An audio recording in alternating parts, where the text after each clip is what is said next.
오늘 저는 이사야서 11장 2절 말씀을 중심으로 성령이여 강림하소서라는 제목으로 말씀을 나누기 원합니다. 한번 저를 다 같이 따라해 보시겠습니까? 성령님이시여 강림하소서. 오늘 이 말씀은 이새의 뿌리를 통하여, 이새라고 하는 하나님의 사람을 통하여 메시아가 올 것이다 라고 이사야 선지자가 예언을 합니다. 그러면서 11장 2절에 그분에게, 메시아 되시는 예수님에게 성령님께서 임하실 것이라는 것을 강력히 선포합니다. 그리고 우리 성령님에 대하여 7가지로 성령의 성품을 묘사합니다. 성령님의 본질을 밝혀주고 있습니다. 이 7가지 성령 하나님의 명칭을 통하여 성령님이 누구시며 우리에게 어떤 은혜를 허락하시는지 오늘 이 밤에 성령 하나님의 강림하심을 통하여 우리에게 임하여 주시기를 간절히 소망합니다. 첫 번째로 오늘 말씀을 보니 성령님께서 예수님 위에 야훼의 영, 야훼 하나님의 영을 부어주신다고 말씀하십니다. 한번 저를 따라해 보시겠습니까? 야훼 하나님의 영, 야훼의 영. 영어 성경에는 The Spirit of the Lord, 주의 영이라고 표현이 되어 있습니다. 하나님의 영이라는 뜻이죠. 성령님은 누구신가? 성령님은 하나님이십니다. 그리고 그분의 영이 성령님이에요. 성령님은 야훼 하나님이 하시는 모든 사역을 똑같이 행하십니다. 왜냐하면 그분은 성령님이시기 때문에 그렇습니다. 성령님은 곧 하나님이셔요. 많은 사람들이 잘못 생각하는 것이 귀신들이 있지 않습니까?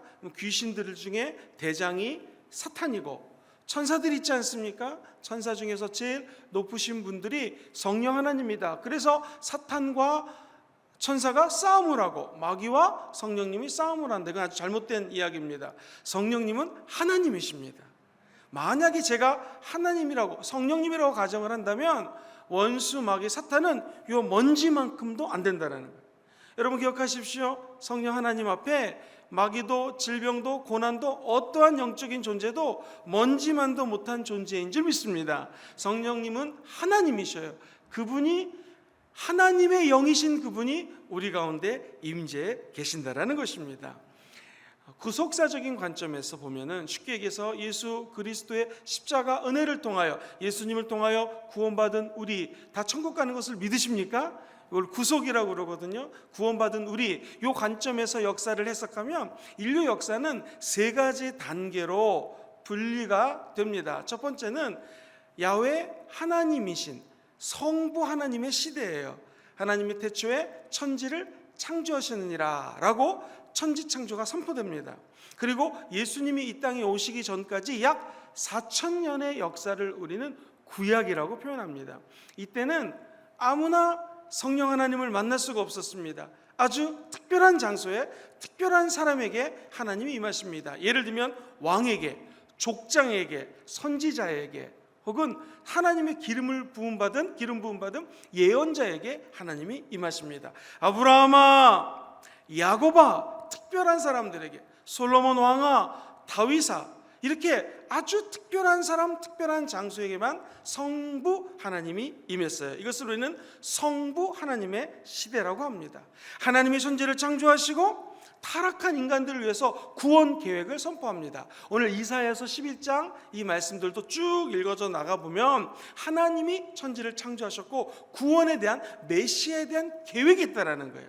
그리고 나서 성부 하나님의 시대가 끝나고 나면 예수님, 하나님의 아들이신 성자 예수님이 이 땅에 오셔요. 이 3년 동안의 공생의 기간, 공생이라고 하는 것은 예수님께서 하나님의 아들로서 공적인 사역을 하시는 것을 공생이라고 해요. 이것을 기록하는 것을 공관복음이라고 표현을 합니다. 어쨌든 예수님의 3년 반의 사역을 우리는 성자 예수님의 시대라고 표현을 합니다. 한번 따라해 볼까요? 성자 시대. 성자 시대는 예수님이 십자가에 못 박혀 죽으십니다. 엘리 엘리 라바 사박다니, 나의 하나님 어찌 나를 죽이시나이까라는 고통과 신음 속에 예수님이 돌아가십니다. 그리고 드디어 우리를 구속하세요. 이 구속사적 관점의 제일 가운데는 십자가 예수가 꽂혀져 있는 것이죠. 성자 시대. 자, 그렇다면 지금 2020년 2020 해는 누구의 시대일까요? 예수님이 승천하시면서 사랑하는 제자들에게 이렇게 말씀을 합니다. 하나님 아버지가 오는 날은 그것은 너희들이 알 바가 아니고 너희들은 모여 기도하라. 하나님이 약속하신 것을 너희들에게 선물로 보내주실 것이다. 여기서 약속하신 분은 바로 성령님이십니다. 성령님이 임하시게 되면 진리에 대해서 말씀하시고 의에 대해서 말씀하시고 심판에 대해서 말씀을 하신다는 거예요. 그리고 우리 예수님이 승천하시자 승천하는 장면을 500명이 봅니다. 그리고 약속한 대로 120명이 모여서 기도하자 그곳에 성령님이 강림하십니다. 오늘 하나님의 약속의 말씀을 따라 이곳에 모여서 예배드릴 때, 각 처소에서 예배드릴 때, 핸드폰 앞에서, 인터넷, TV 앞에서, 또 위성으로 예배드릴 때 그곳에 성령님이 강림하시게 될 줄 믿습니다. 그리고 나서 교회가 탄생을 해요. 요 교회가 탄생하는 이 시점부터 지금까지를 교회사의 시대 또는 성령의 시대라고 표현을 합니다. 한번 따라해 볼까요? 성령 시대. 인류의 역사는 딱 세 가지예요. 성부 시대, 성자 시대, 그리고 지금은 성령 하나님의 시대예요. 성령 하나님의 시대는 과거와 어떻게 틀릴까요? 성부 하나님께서는 아무에게나 임재하지 않으셨습니다. 성부 시대 때는요. 성자 예수님 시대 때는요, 팔레스타인 인근 지역에 우리 예수님께서 누구나 만나줬어요. 돈이 없는 사람, 돈이 있는 사람, 가난한 사람, 심지어 창녀, 세리, 죄인들 누구나 만나주셨어요. 그러나 그 지역에 국한돼서 만남이 있었습니다. 그런데 누구든지 예수를 믿으면 이제 성령님이 강림하셔요. 그분은 야훼 하나님의 영이십니다. 그분은 누구나 이 성령의 시대 때는 누구나 하나님의 아들 예수님을 마음으로 믿어 의에 이르고 예수의 구원을 통하여 십자가 은총을 통하여 구원 받으신 분들은 한번 아멘 해볼까요? 그런 분들에게는 성령님이 강림하신다는 거예요. 이 얼마나 큰 축복입니까? 성령의 시대는 성령님 우리와 함께 먹고 더불어 사신다라는 거예요. 성령님은 누구신가? 구약에서 그렇게 무서워하고 두려워하였고 심판하셨던 성부 하나님, 그분의 영이 바로 이 성령 시대에 우리 가운데 강림해 계신다라는 거예요. 그래서 성부, 성자, 성령, 이것을 삼위, 위격이 다른 삼위 하나님이 삼위로서 존재를 하시지만 실제로는 통일된 인격체 한 분이라고 해서 우리가 얘기하는 삼위일체 교리가 여기에서 나왔습니다. 여러분, 만약에 예수님이 이곳에 계세요. 그때 물침례를 받습니다. 그때 하늘문이 열리면서 성부, 구약에 있었던 성부 하나님의 음성이 들려요. 이는 내 사랑하는 자요 나의 기뻐하는 자다라고 성부 하나님이 예수 그리스도의 물침례 사건 가운데 임재하십니다. 그때 성자 예수님에게 어떤 모습으로 임하셨을까요? 비둘기 같은 성령님이 성자 예수님께 임해요. 우리는 무엇을 할 수 있는가? 성부 하나님이 누구에게? 성자 예수님에게 무엇을 통하여? 비둘기 같은 모습으로 성령의 임재가 임한다라는 거예요. 이 장면에서 우리는 삼위일체 하나님을 볼 수가 있습니다. 사랑하는 성도님들, 창세기 1장 1절에 보면 태초에 하나님이 천지를 창조하셨다고 그랬어요. 그리고 흑암이 있고 혼돈이 있고 어둠이 있는데 그 어두움 가운데 하나님의 신 성령님이 운행하시더라라는 것이 2절 말씀이에요. 3절에 보면 요한복음 1장 1절 이하의 말씀처럼 태초에 말씀이 계셨고 그 말씀을 통하여 천지를 예수님이 창조하셨고 그가 말씀 가운데 거하신다고 그랬는데 창세기 1장 3절에 보면 하나님이 빛이 있으라 말씀하시니까 빛으로 천지가 창조됩니다. 그 말씀은 예수님이세요. 그럼 우리는 창세기 1장 1절부터 알 수 있는 것이 성부 하나님이 성령 하나님과 함께 창조를 하셨고 창조사역에 말씀 되신 예수님이 동참하셨다라는 거예요. 그럼 우리 안에 계신 성령님은 어떤 분이신가? 야훼의 영, 다시 말하면 주의 영, 또 다른 말로는 성부 하나님의 영, 아버지의 영이 성령님이시라는 거예요. 그분이 우리 가운데 임재하셔서 우리를 통치하시고 다스리신다라는 거예요. 여기 야훼의 영은 루아흐라고 하는 표현을 썼습니다. 그것은 호흡이라는 뜻이라고 제가 말씀을 드렸을 거예요. 호흡이 임하면 어떻게 될까요? 성령이 우리 가운데 임하게 되면은 숨을 들이쉬지 못하면 죽습니다. 성령이 우리 가운데 호흡 가운데 임한다는 것은 성령과 함께 숨을 들어 마시고 우리 안에 있는 모든 죄들을 다 토해낼 수가 있는 것이고요. 다시 생기를 들어 마실 수 있는 은혜가 임하게 된다는 거예요. 요즘같이 마스크를 쓰고 다닐 때 되면 이 맑은 공기를 마시는 것이 얼마나 감사한지 모릅니다. 성령님은 우리 영혼을 하나님의 호흡, 숨으로 말미암아 맑은 생명력 있는 바람, 하나님의 호흡을 공급하여 주실 줄 믿습니다. 이 성부 하나님의 영, 야훼의 영이 임하면 어떤 일이 벌어질까요? 다윗에게 이 성령님이 강림을 하십니다. 그러자 다윗을 시기하고 미워했던 사울 왕에게 귀신이 들려요. 그때에 다윗이 수금, 지금의 기타 같은 악기를 가져가서 기타를 연주하니까 그 사울에게 있던 악신이 성령 하나님과 함께 연주하는 사울을 통하여 그 귀신이 떠나가더라는 거예요. 오늘 우리 귀한 찬양팀이 찬양할 때 우리 안에 내재되어 있던 모든 귀신들이 떠나가게 될 줄 믿습니다. 조국 대한민국의 이단이 떠나가게 될 줄 믿습니다. 성령이 역사하시면 더러운 것들이 떠나가게 되어 있어요. 우리나라에 있는 모든 악한 것들, 바이러스들이 성령이 임하게 되면 하나님의 영이시기 때문에 그 자리에 더러운 것도 추악한 것도 다 떠나가게 될 줄 믿습니다. 눈에 보이는 것도 떠나가고 보이지 않는 것들도 떠나가게 된다는 것이죠. 여러분, 이 성령을 어떻게 받을 수 있겠습니까? 성령님은 성령 하나님의 기름 부으심을 통하여 받을 수가 있는 거예요. 10처녀가 있습니다. 5처녀는 신랑 되실 분이 오신다는 것을 알고 열심히 기름을 준비해 놨습니다. 나머지 5처녀는 대충 준비하지 그러다가 기름이 이제 떨어져가요. 기름 좀 빌려주세요. 기름 좀 불러주세요. 기름이 많은 처녀들이 얘기합니다. 혹시 이 기름을 드리면 우리가 떨어질 수 있으니 빨리 가서 사오세요. 그때 알겠습니다 라고 나름 잽싸게 기름을 사러 갔는데 예수님은 언제 오십니까? 그때 오신다는 거예요. 우리가 인터넷 앞에서 또 이 성전에 나와서 또 위성으로 왜 예배를 드립니까? 성령의 기름 부으심을 준비하고 예비하고 받기 위함인 줄 믿습니다. 야훼의 영은 성령을 통하여 기름을 부어 주시는 거예요. 누구에게요? 사모하는 자에게. 누구에게요? 예수를 구주로 믿는 자들에게. 누구에게요? 성령의 기름 부으심을 너무나 애타게 갈망하는 자에게 오늘 이 철야 예배를 통하여 성령님은 기름을 부어 주실 것입니다. 중요한 것은 내 마음이 성령님 하나님의 영, 야훼 하나님의 영, 주의 영을 사모합니다. 갈급합니다. 그때 성령님은 역사하신다라는 것이죠. 왜냐하면 우리 하나님은 인격체시거든요. 인격이 있어요. 그러므로 전심으로 하나님을 환영하고 성령님을 인정하고 예수 그리스도를 모셔드리는 자에게는 성령님의 기름 부으심이 임하게 될 것입니다. 오늘 말씀을 통하여 기도하실 때 있는 그 자리에서 성령님의 기름 부으심을 사모하는 여러분 되시기를 주의 이름으로 축원합니다. 우리 본문 말씀을 보니 첫 번째로 야훼의 영이라고 얘기를 합니다. 두 번째는요, 지혜의 영이라고 표현합니다. 한번 따라해 볼까요? 지혜의 영. 지혜라고 하는 단어는 원어로 호크마라고 하는 단어를 씁니다. 이 호크마라고 하는 것은 분별력을 의미해요. 정확히 얘기하면 사물을 꿰뚫어 보는 분별력이죠. 감리교에서 이제 감독님 하면 우리 교단으로 치면 지방회장님보다 좀 더 높다고 표현할까요? 어쨌든 그 지역을 담당하는 감독님이 계시는데 이 감독님께서 기도하시다가 어떤 영적인 분별할 수 있는 은사를 받으셨대요. 그래가지고 사람들을 보면은 와서 거짓말을 하는지 안 하는지를 아는 거예요. 그리고 더 놀라운 것은 대화를 할 때 지금 이분의 마음이 다 읽혀지더라는 거예요. 그래서 너무나 두려워가지고 하나님께 기도를 했대요. 하나님, 이런 큰 은사를 주신 거 감사하지만 너무나 두렵고 떨립니다. 이 은사를 거두가 주옵소서 기도를 했다는 거예요.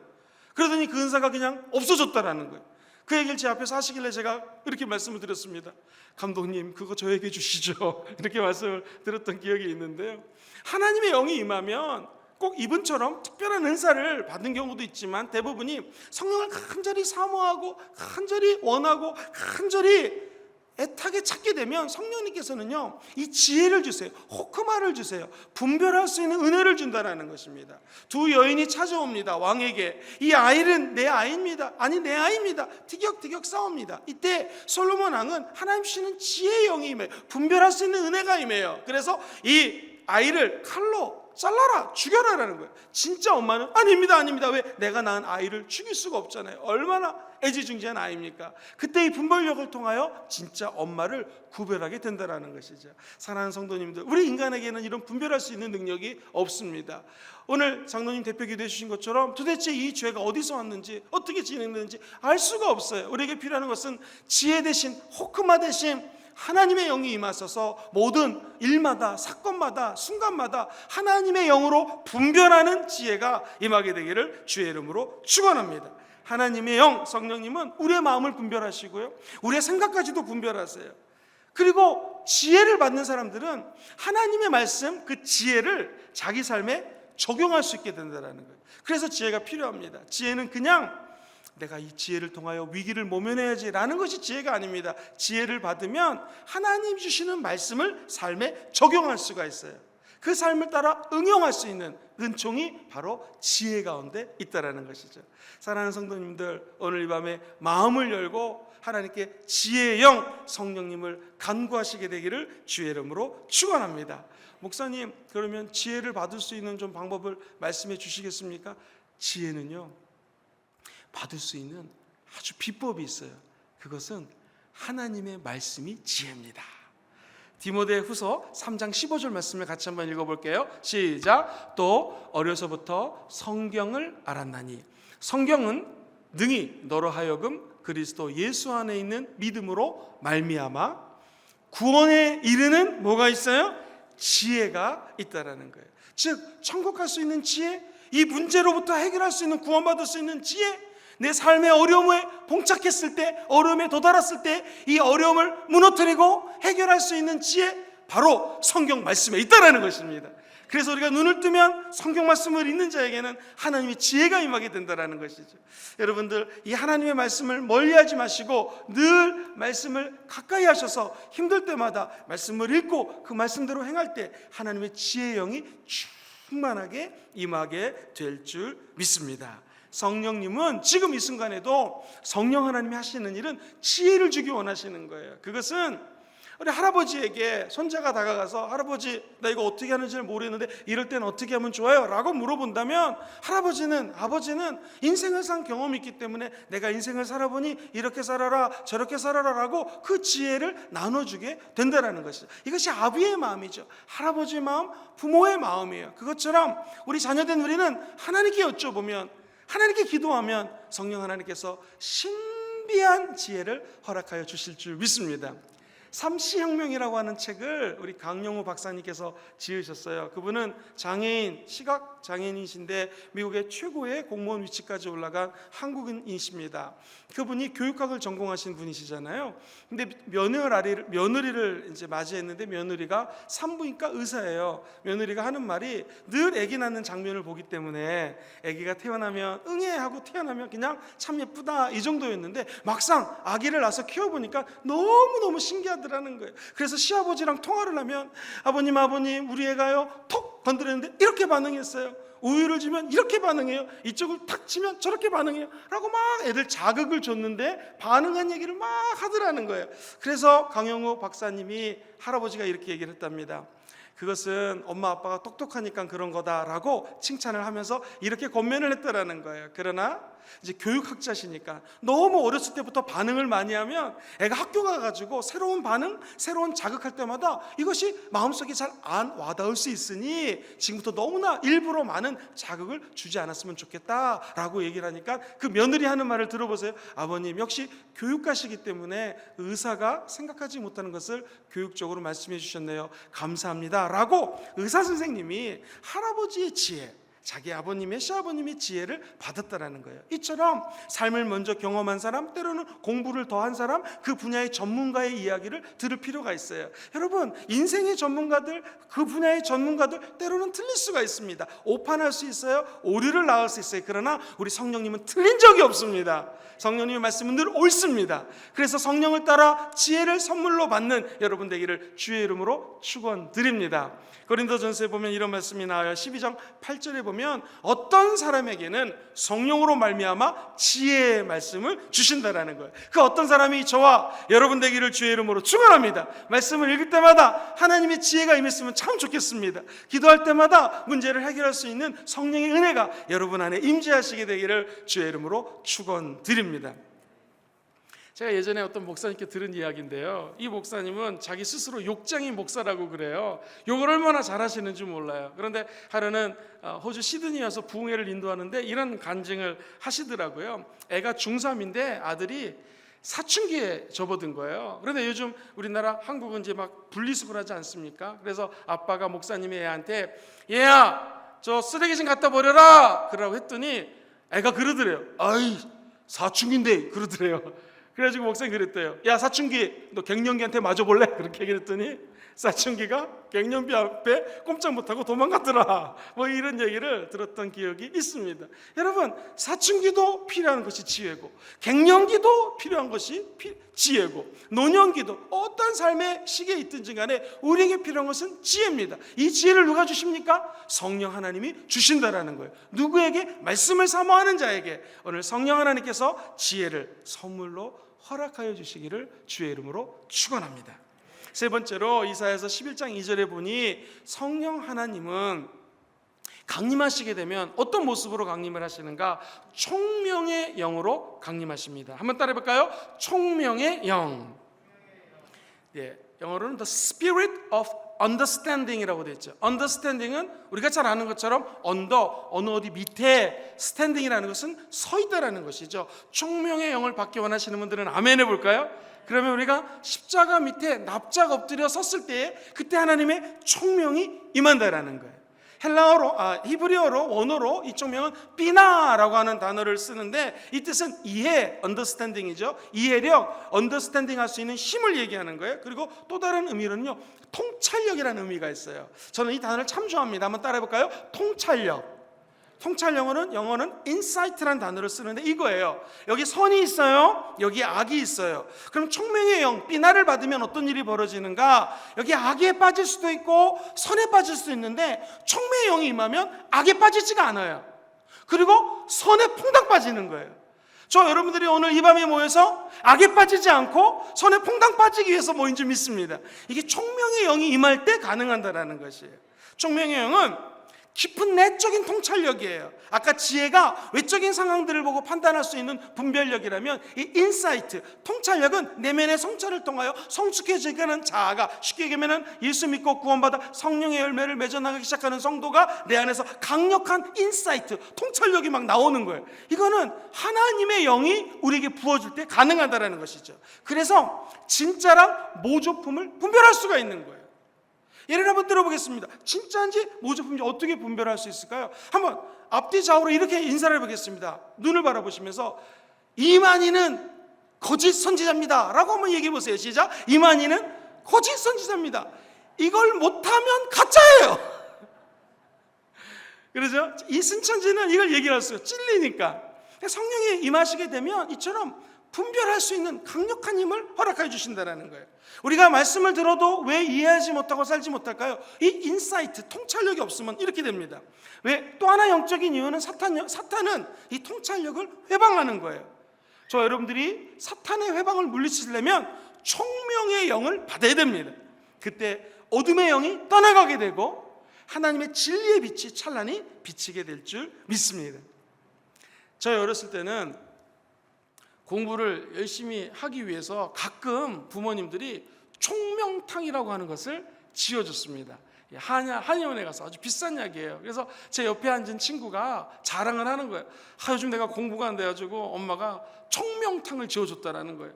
그리고 중간고사 기말고사를 쳤는데 성적이 떨어졌어요.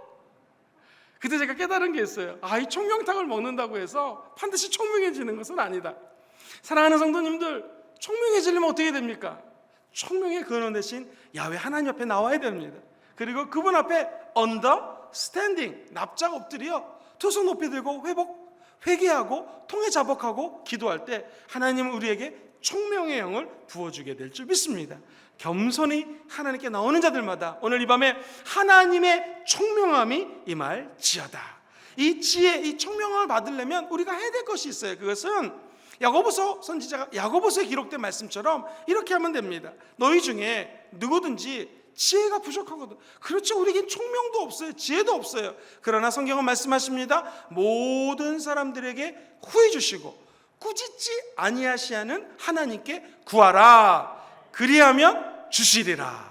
오늘 이 밤에 나와 하나님께 총명과 지혜를 간구하는 여러분 되기를 주의 이름으로 축원합니다. 하늘문이 열리고 우리에게 사업하는 분들에게는 지금 이 사업의 위기를 모면할 수 있는 하나님의 총명을 총명함이 임하게 될 줄 믿습니다. 공부하는 학생들에게는 수학을 풀 때 이해가 안 풀리는 거예요. 그때 하나님의 영이 가르쳐 주시고 총명함으로 말미암아 그 문제를 해결안 받게 될 줄 믿습니다. 그 외 인생의 모든 문제들, 조국 대한민국이 처한 이 어려운 상황들의 문제를 해결할 수 있는 총명의 근원은 오직 우리 성령님 안에 있는 줄 믿습니다. 성령님 강림하여 주옵소서. 오늘 철야 예배 기도 제목인 줄 믿습니다. 네 번째로 성령님은 모략의 영이라고 이사야 선지자는 기록을 합니다. 같이 보실까요? 모략의 영. 우리는 모략하면 떠오르는 것이 무슨 계획하고 무슨 모략을 짠다라고 생각하는데, 이 말은 헬라어 말로는 예차, 히브리 말로는 예차, 언어에는 이렇게 적혀져 있는데, 이 말은 정책을 수립하거나 입안하거나 또는 전쟁을 하게 됐어요. 전쟁을 막 계획하게 되죠. 이런 포괄적인 전략을 짜는 힘이라는 거예요. 다시 말하면 야훼 하나님이 모략의 영으로 임한다라고 하는 것은 우리 인생의 계획을 짤 때 우리 힘으로 짠 계획들은 수포로 돌아갈 때가 많이 있습니다. 그러나 우리 직장에서의 계획, 사업 현장에서의 계획, 공부하는 학생들은 학업에 대한 계획을 짤 때마다 성령님의 음성을 들어야 된다는 거예요. 왜냐하면 그분은 지혜의 영이시요 총명의 영이기 때문에 모략을 주시는 분, 능력을 주시고 지혜를 주시는 분이 성령 하나님이라는 것이죠. 그래서 잠언서 8장 14절에는 이 지혜의 근원이 예수님을 상징하거든요. 예수님이 이렇게 말씀하시는 거예요. 지혜, 즉 예수님께는 계략과 참 지식이 있고 예수님은 명철이시라. 내게 능력이 있으므로, 이렇게 성경은 이야기합니다. 즉 우리 하나님의 영, 예수님의 영이 지혜가 있고 모략이 있고 능력이 있다는 것이죠. 그런데 이 재밌는 것은 이 모략이라고 하는 단어가 영어 성경은 거의 대부분 카운셀러 번역이 되어 있습니다. 카운셀링이라고 하는 것은 우리가 잘 아는 것처럼 상담이에요. 상담은 나보다 지혜가 뛰어나신 분에 가서 상담을 받는 것이죠. 그래서 피상담자가 오게 되면 상담학에서 배울 때 가장 중요시 여기는 두 가지가 있어요. 그것은 경청과 질문이에요. 한번 따라해볼까요? 경청은 잘 듣는 거예요. listening이라고 그러죠. 영어를 자꾸 써서 죄송한데 영어에 listening이라는 것도 듣는 거고요, hearing이라는 것도 듣는 거예요. 근데 hearing은 듣고 그냥 흘려버리는 거예요. 근데 listening은 딱 집중해가지고 상대방의 말을 듣는 거예요. 마치 여기 계신 성도님들처럼 이렇게 주의 종의 말씀을 너무 열심히 듣는 모습 보면은 제가 큰 은혜가 됩니다. 할렐루야. 지금 이거 이제 리스닝 하시는 거예요. 그런데 지금 인터넷으로 예배 드리는 분 가운데서 소파에 누워서 드리는 분이 있어요. 이분은 지금 들으면서 히어링 하는 거예요. 듣고 흘리는 거죠. 지금 세 사람이 벌떡 일어나는 것이 보입니다. 할렐루야. 히어링은 듣고 흘려버리는 거예요. 리스닝은 탁 집중해서 듣는 거예요. 그러니까 이 상담자는 상대방이 하는 얘기를 리스닝해야 돼요. 경청해야 돼요. 성령님 어떤 분이신가? 오늘 여러분이 하는 모든 말을 경청하고 계십니다. 얼마나 경청하시는지 하나님 이렇게 말씀하세요. 너 입에서 말하는 그대로 내가 듣고 행하린다고 말씀하셨어요. 저 여러분들이 오늘 하는 모든 말씀까지도 우리 하나님은 듣고 응답해 주실 줄 믿습니다. 그리고요, 상담을 하시는 분은요 꼭 리스닝만큼 중요한 것이 퀘스처닝이에요. 즉 질문을 해야 돼요. 성령님은 늘 우리 안에 들어와서 주의 종이 말씀을 선포할 때 질문하는 거예요. 주의 종이 저렇게 말씀을 선포하는데 너는 어떠니? 너 요즘 신앙생활은 어떠니? 너 정말 나 사랑하니? 라는 질문을 하는 것이죠. 여러분 성경을 읽다 보면 성경 말씀을 통해서 질문하는 거예요. 하나님 말씀을 비춰보니 내가 이렇게 부족하군요. 그 성령 하나님 주시는 질문에 늘 성령과 대화하시고 성령께 답을 아뢰시고 성령 하나님 앞에 늘 칭찬받고 때로는 꾸중받고 그러면서 성령의 열매를 맺어 예수 그리스도처럼 닮아가는 여러분 되기를 주의 이름으로 축원드립니다. 성령님은 어떤 분이신가? 모략, 즉 카운셀링, 상담을 해주시는 분이라는 것이죠. 사랑하는 성도님들, 이사야서 9장 6절에 보면 이런 기가 막힌 표현이 있어요. 메시아 예수님은 기묘자요 모사라고 표현됐어요. 영어로는 wonderful counsel, 즉 우리 하나님은 기묘자다. 상상을 초월하게 원더풀한 카운셀링 할 수 있는 은혜가 우리 성령님 안에 있다라는 거예요. 그러면 우리가 해야 될 것은 성령 앞에 나와 나의 카운셀러 되시는 성령님, 이러이러한 것을 주께 아뢰옵니다. 말씀하여 주옵소서 라고 상담을 받으시면 상담자 되신 예수님이 의의 길, 축복의 길, 형통의 길로 여러분들을 인도해 주실 것입니다. 그래서 성경은 요한복음 14장 16절에 성령님을 이렇게 표현을 하셔요. 같이 읽어보겠습니다. 시작. 내가 아버지께 구하겠으니 그가 함께 있게 하리니. 여기 보면 그가 또 다른 보혜사를 주셨다. 또 다른 보혜사는요, 똑같은데 다른 보혜사, another counselor라고 되어 있거든요. 즉 성령 하나님은 우리의 예수와 똑같은 또 다른 보혜사, 성령님이 되신다라는 거예요. 성령님은 곧 예수님이시다. 시작. 성령님은 곧 예수님이다. 그래서 우리 신복음에서는 성령을 강조하잖아요. 성령의 불 받으라. 그런데 실제로 성령을 강조하는 교단은 뭘 의미하는가? 그만큼 예수님을 강조하는 거예요. 그래서 나중에 한번 또 깊이 있게 나누겠지만 순복음의 7대 신앙의 첫 번째는 갈보리 십자가 예수 신앙이에요. 그 5중 복음의 첫 번째는 예수 그리스도 십자가를 믿어 구원받는 구원의 복음이에요. 사랑하는 성도님들, 성령님은 예수님이십니다. 아멘. 똑같은 삼위일체 성령님이에요. 그분이 another counselor, 또 다른 보혜사, 즉 예수님과 똑같은 분이 성령으로 우리 가운데 임하신다라는 거예요. 그럼 우리에 관해서 뭘 해주시는가? 변호해 주시는 거예요. 우리가 죄를 짓고 넘어지고 미워하고 또는 사업을 할 때 실패할 수 있지 않습니까? 공부하다가 문제가 틀릴 수 있지 않습니까? 그때 우리 안에 들어오셔서 우리를 위로해 주시고 변호해 주시는 분이 성령님인 줄 믿습니다. 어떤 삶의 문제 가운데도 우리 카운슬러 되시는 성령 앞에 나가 문제를 고백하시고 하나님의 은혜로 모든 상담을 다 받으셔서 승리하는 여러분 되기를 주의 이름으로 축원드립니다. 이 하나님의 영, 모략의 영을 바꾸시고 싶은 분들은 아멘 해볼까요? 그러려면 상담자 되신 예수의 영, 성령님을 자꾸 초청하셔야 됩니다. 상담자에게 달려가야지 그 상담자가 나를 상담해 주는 것처럼 자꾸 예수 그리스도의 영을 초청하셔서 상담을 받으시고 은혜를 받으시고 삶의 현장에서 상담받은 대로 행하시는 여러분 되기를 주의 이름으로 축원합니다. 다섯 번째로 성령님을 이사야 선지자는 재능의 영이라고 표현을 합니다. 같이 해보실까요? 재능의 영. 이 재능의 영은 군대 용어예요. 언어로 게브라라고 하는 단어를 쓰는데 군대를 이끌고 제가 나갔습니다. 그런데 나가가지고는 우리가 완전 승리를 했어요. 그때 이 영웅적인 힘이 나타나죠. 이 영웅적인 힘, 파워, 능력을 우리는 재능이라고 표현합니다. 그래서 영어 성경에는 The Spirit of Power라고 적혀져 있어요. 파워는 능력이지 않습니까? 오늘 영적 전쟁의 승리는 이 재능의 영을 받으셔야 됩니다. 성령님은 재능의 영이에요. 하나님의 뜻을 행하는 용기도 주시고 실제적인 파워, 능력을 주시는 분이 성령님이십니다. 오직 성령이 너에게 임하시면 너희가 권능을 받는다고 그랬죠. 영어 성경에 파워라고 되어 있고요.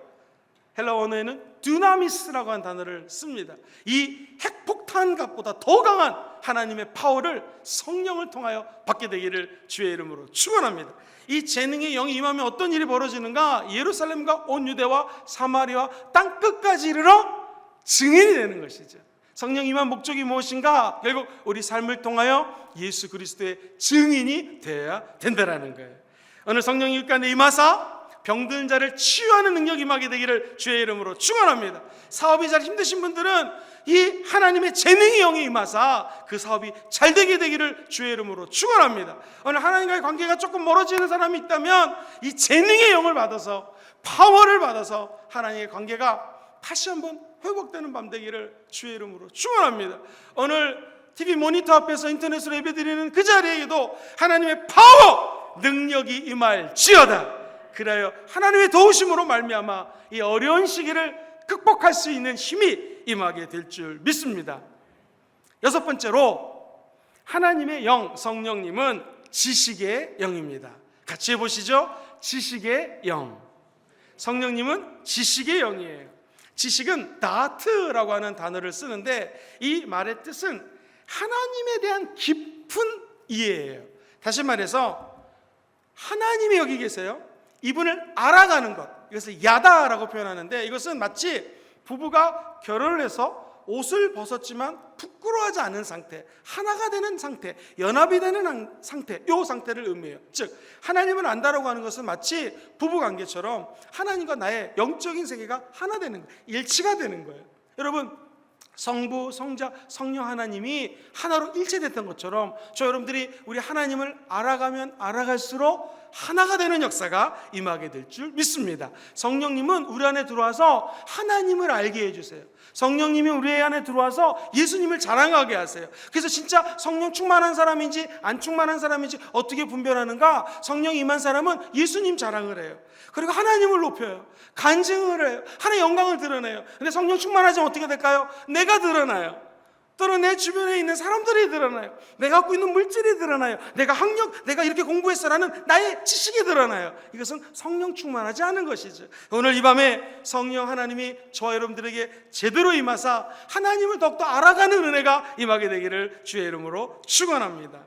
하나님이 우리 가운데 지식을 더하게 된다면 하나님에 대한 지식이 쌓여지게 되죠. 그리고 두 번째로 사람에 대한 지식까지도 하나님은 은혜 가운데 베풀어 주신다는 거예요. 왜냐하면 크고 첫 번째 되는 계명이 마음을 다하고 목숨을 다하고 뜻을 다하고 힘을 다하여 야훼 하나님을 사랑하라. 이것이 제일 크고 첫 번째 되는 계명입니다. 그러면 두 번째 계명은 무엇인가? 내 이웃을 내 몸과 같이 사랑하라.